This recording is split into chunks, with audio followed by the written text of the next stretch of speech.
Hello छात्रों, कैसे हैं आप सब। आई होप कि आप सभी लोग अच्छे होंगे और अपने प्रिपरेशन में पूरी तरीके से व्यस्त होंगे। आपके सामने एक और इम्पोर्टेंट वीडियो लेके आ चुका हूं मैं। गणित से रिलेटेड ये वीडियो होने वाला है। आप थंबनेल से पता चल गया होगा कि हम इसमें किस टॉपिक पे चर्चा करने वाले हैं। और थंबनेल देख के आप घबराइएगा नहीं, ये बिल्कुल सही बात है कि अब आपको गणित के पूरे 15 चैप्टर नहीं पढ़ने पड़ेंगे। सिर्फ 6 चैप्टर पढ़ के जो है आप ऑब्जेक्टिव के 50 में 50 नंबर इंश्योर कर सकते हैं। 50 में से कहीं भी एक भी नंबर आपके कटने वाले नहीं है। क्योंकि आपको पता है कि नवंबर का फर्स्ट वीक बीत चुका है और अब आपके पास 2 से ढाई महीनों का समय है। और उसमें अब यदि वैसे बच्चे जो अभी तक गणित की तैयारी नहीं कर पाए हैं या गणित से डरते हैं, तो उनको अब डरने की आवश्यकता नहीं है। हम आपके साथ हैं, आप अपने बस तैयारी में लगे रहिए। समय समय पे आपके एग्जामिनेशन में मैक्स टू मैक्स मार्क्स लाने के कौन कौन से ऐसे तरीके हो सकते हैं, किस तरीके से आप पढ़ाई करें, कौन से चैप्टर को आपको पढ़ना है, कौन से चैप्टर को नहीं पढ़ना है, उन सभी का जिम्मेवारी अब हमारे ऊपर है।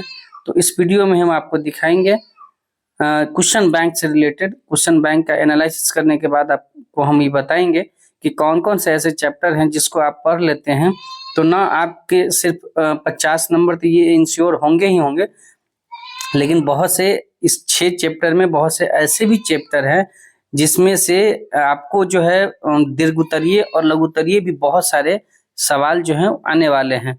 तो इस वीडियो में हम सिर्फ ऑब्जेक्टिव के क्वेश्चन के बारे में बात करेंगे और नेक्स्ट वीडियो जो हमारा होगा वो होगा पूरे 100 नंबर में, जिसमें लघुत्तरीय, दीर्घोत्तरीय और ऑब्जेक्टिव मिला के कौन से ऐसे 6 से 7 इंपॉर्टेंट चैप्टर होंगे जिनको पढ़ के आप पूरे 100 मार्क्स ला सकते हैं। तो चलिए बिना किसी देरी के हम शुरू करते हैं। और यदि वीडियो अच्छी लगे, आपके लिए हेल्पफुल लगे, तो एक लाइक करना नहीं भूलिएगा और ज़्यादा से ज़्यादा दोस्तों के पास शेयर करिएगा ताकि उनको भी अंतिम समय में बेहतर से बेहतर मार्क्स अचीव करके अपने परिवार का और अपने देश का, अपने राज्य का नाम रोशन करने का मौका मिले। तो चलिए शुरू करते हैं। तो देखिए, हमने बहुत एनालिसिस करने के बाद, प्रीवियस ईयर क्वेश्चन बैंक उठाने के बाद पता चला है, हमने 2 सालों का लिया है। ऐसे तो साल 2011 से 2024 तक का हमारे पास डेटा है, लेकिन 2020 से 2024 के डाटा सेम कहता है जो 23 और 24 का था। तो हमने 2 सालों के डाटा को लेके आपके सामने दिखाने का प्रयास किया है ताकि आपको समझ में आ जाए कि हमने जो कहा है वो सही कहा है। ठीक है, और इतना काम कर लेने से आपका काम हो जाएगा। सबसे पहला जो इम्पोर्टेंट चैप्टर होता है हमारा वास्तविक संख्या, जिससे हमको हमारे जो गणित में जो भी नंबर्स हैं और टाइप्स ऑफ नंबर है, टाइप्स ऑफ जो संख्या हैं उनके बारे में जानकारी होती है, जिसमें आपको वास्तविक संख्या में परिमेय, अपरिमेय, सम, विषम, प्रकृत, पूर्ण, ये जो भी संख्याएं होती है, ये सब जो है हमारा स्टार्टिंग होता है गणित का और इसकी जानकारी बहुत ही जरूरी होती है, जिससे हर साल ऑब्जेक्टिव में सिर्फ 10 से लगभग मिनिमम 10 सवाल पूछे ही जाते हैं, है ना। और ये सब जो क्वेश्चन होते हैं एप्लीकेशन बेस्ड सब होते हैं और कॉन्सेप्ट बेस्ड होते हैं। इस पे आपको बनाने की आवश्यकता भी नहीं पड़ेगी वास्तविक संख्या, ज्यादातर ऑब्जेक्टिव सवाल को। तो जैसा कि आप देख रहे हैं 2023 में पहले शिफ्ट में 10 सवाल पूछा गया था, दूसरे शिफ्ट में 7 सवाल, लेकिन 2024 में 10 और 10 दोनों शिफ्ट में पूछा गया था। तो ये मान के चलिए कि आपको 10 नंबर वास्तविक संख्या देगा। उसके बाद आपका बहुपद दूसरा चैप्टर हमारा आता है, जिसको पॉलिनोमियल आप बोलते हैं। वास्तविक संख्या को हम रियल नंबर के नाम से जानते हैं। बहुपद में आपको जो है 9 सवाल 2023 में पहले शिफ्ट में पूछा गया था, 9 सवाल दूसरे शिफ्ट में पूछा गया था और 2024 में 11-11 दोनों शिफ्ट में पूछे गए थे। तो आप देख रहे हैं कि 2024 में किसी भी फर्स्ट या सेकंड शिफ्ट के साथ कोई भी जातीय नहीं किया गया है, एकदम प्रॉपर नंबर दिए गए हैं। उसके बाद हमारा तीसरा चैप्टर जो आता है 6 में से, वो है निर्देशांक ज्यामिति। हम टोटल 15 चैप्टर हैं और 15 चैप्टर में से उन्हीं 6 चैप्टर को लिया है जिनमें से मैक्स टू मैक्स सवाल पूछे जाते हैं, अधिक से अधिक सवाल पूछे जाते हैं। निर्देशांक ज्यामिति में 2023 में 13 सवाल पहले शिफ्ट में आया था और दूसरे शिफ्ट में 11 सवाल आए थे, लेकिन 2024 में लास्ट ईयर 10 और 10 सवाल दोनों शिफ्ट में पूछे गए थे। तो आप यहाँ से चलिए, ये 10 हुआ, ये 11 हुआ, और ये 10 सवाल हुआ। त्रिकोणमिति, त्रिकोणमिति एक ऐसा चैप्टर है जहाँ पे किसी साल मिनिमम 20 सवाल तो आराम से पूछे जाते हैं, है ना, सभी मिला के, मतलब लघुत्तरीय, दीर्घोत्तरीय और ऑब्जेक्टिव सभी मिला के 20 सवाल, 20 नंबर कम से कम पूछे जाते हैं और अधिक से अधिक 40 नंबर तक ये जाता है। अब ये कैसे जाता है आपको हम बताते हैं।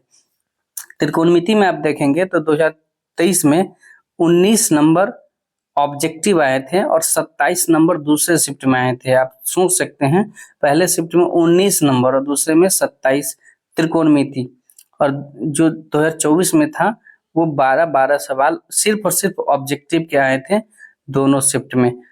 तो जो बिहार बोर्ड है उसका सबसे फेवरेट चैप्टर अगर कोई होता है तो वो त्रिकोणमिति होता है। उसके बाद आता है हमारा क्षेत्रमिति। ऑब्जेक्टिव बेस पे तो 8 सवाल पूछे गए थे क्षेत्रमिति से और 6 सवाल पूछे थे दूसरे शिफ्ट में। और मैं बता दूं कि क्षेत्रमिति के जितने सवाल होते हैं ऑब्जेक्टिव में वो आपको टोटल बेस्ड होते हैं फॉर्मूला पे, फॉर्मूला बेस्ड सवाल होते हैं, और या तो मैक्सिमम आपको फॉर्मूला ही पूछ लिया जाएगा डायरेक्ट, बताइए कि शंकु के फॉर्मूला क्या है, ऑप्शन दिया रहेगा, है ना, बेलन का आयतन का फॉर्मूला क्या होता है उसका ऑप्शन दिया रहेगा, उसमें आपको टिक करना है। लेकिन 2024 में 10 सवाल और 8 सवाल, पहले शिफ्ट में 10 सवाल दूसरे शिफ्ट में 8 सवाल पूछे गए थे। तो इस तरीके से आप देख सकते हैं। उसके बाद जो हमारा अगला जो चैप्टर आता है वो दो चर वाले रैखिक समीकरण, जहां से एक 5 नंबर का सवाल ग्राफीय में भी बनता है। इस चैप्टर को हमने इसलिए लिया कि दो चर वाले रैखिक समीकरण से एक 5 नंबर का सवाल आपको बनता है जो ग्राफीय विधि से हल करना होता है। जो ग्राफीय का 5 नंबर वो दीर्घोत्तरीय में आता है, वो फिक्स सवाल होता है। तो और ऑब्जेक्टिव में 4 सवाल पहले शिफ्ट में 2023 में पूछे गए थे और दूसरे शिफ्ट में 2 सवाल। उसी तरीके से 2024 में पहले शिफ्ट में 4 सवाल दूसरे शिफ्ट में 6 सवाल पूछे गए थे। यदि आप सभी का योग करेंगे, जोड़ेंगे, तो पता चलेगा कि जो 2023 में थे मात्र इन 6 चैप्टर से 63 नंबर पहले शिफ्ट में और 62 नंबर का सवाल दूसरे शिफ्ट में आया था।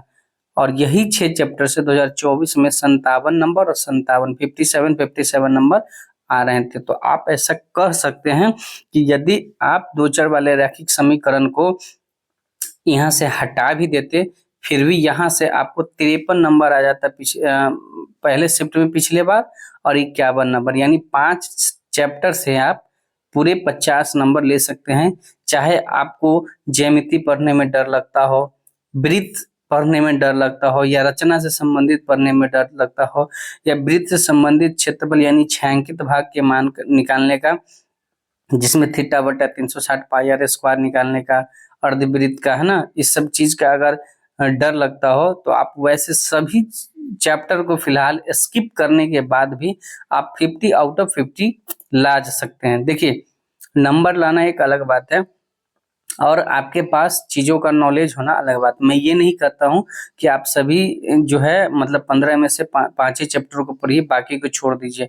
नंबर आप कुछ देर के लिए ले आएंगे, लेकिन अगर 15 चैप्टर में से 5 चैप्टर का नॉलेज होगा, और हर चैप्टर जो है एक दूसरे से कनेक्टेड होता है।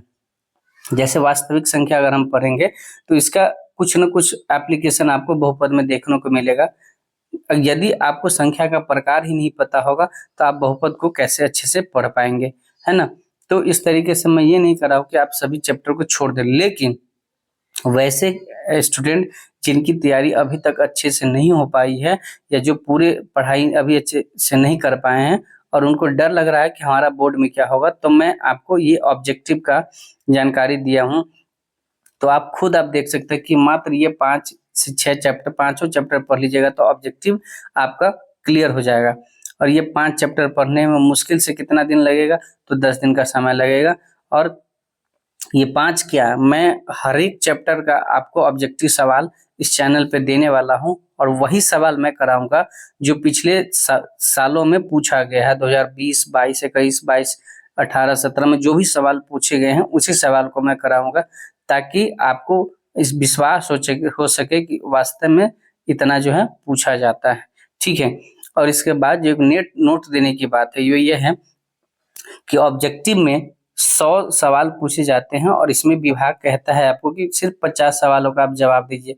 तो विभाग ही चाहता है, बोर्ड ही चाहता है कि आप बोर्ड ये 100 सवाल किन के लिए दिए हैं? बहुत सारे ऐसे बच्चे होंगे जिनकी तैयारी पूरे अच्छे से नहीं हो पाती है, तो सर विभाग भी चाहता है कि आपको जितना आता है उसी में से आप पूरा मार्क्स उठा लीजिए, बाद में आप अपने पढ़ते रहिएगा समय निकाल के। जब एग्जाम रिजल्ट के बीच में समय मिलेगा तो आप अच्छे से पढ़ लीजिएगा। लेकिन मैं आपको फिर कहना चाहूंगा कि यदि आपके पास समय है तो आप पूरे चैप्टर को पढ़ें, क्योंकि यदि आप इस साल पढ़े रहेंगे तो वही आपके आगे के सालों में काम देंगे। और ये जितने भी ऑब्जेक्टिव सवाल पूछे जाते हैं उसमें अधिकतर जो प्रश्न होते हैं या तो फार्मूला बेस्ड होते हैं, या कॉन्सेप्ट पे होते हैं, या उसका एप्लीकेशन होता है। ठीक है, तो आपको चिंता करने की कोई आवश्यकता नहीं है। चैनल भले नया है ना, मैंने बहुत पहले भी पढ़ाया है, ठीक है, और कई सालों से ऑफलाइन क्लास भी पढ़ाने का अनुभव है। इस अनुभव के बेस पे मैं आपको ये चीजें बता रहा हूँ। तो नेक्स्ट जो हमारा वीडियो होगा वो पूरे मैथ्स में आपको कुछ चुनिंदा चैप्टर, वही जैसे 6 से 7 चैप्टर आपको पढ़ने हैं, जिसमें से आपको लघु उत्तरीय, दीर्घ उत्तरीय और ऑब्जेक्टिव सभी का कॉम्बिनेशन लेके आएंगे और आपको दिखाएंगे कि किस साल किस चैप्टर से कितने सवाल पूछे जा रहे हैं और आपको कितने साल चैप्टर पर जो है अध्ययन करने की आवश्यकता है, जिससे आप 100 नंबर आसानी से ग्रहण कर सकें। ठीक है, तो आप लोग प्लीज इस नए चैनल को जो है थोड़ा प्यार और सपोर्ट दिखाइएगा, ज़्यादा से ज़्यादा बच्चों के पास शेयर करिएगा, और आपका जो भी डाउट हो परीक्षा से संबंधित आप हमें कमेंट करके पूछ सकते हैं।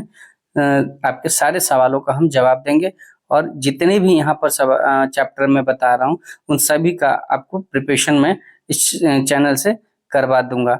ठीक है, साथ ही साथ इसके अलावे आप जिस सब्जेक्ट के कहेंगे हमको एनालिसिस करके कि किस सब्जेक्ट के कौन से चैप्टर जो आपको पढ़ने हैं, तो उसका भी यहाँ पे हम सॉल्यूशन करवा देंगे। तो आई होप कि वीडियो आपको हेल्पफुल लगी होगी। वीडियो से संबंधित कोई भी डाउट और क्वेरी हो तो आप कमेंट करके पूछ सकते हैं।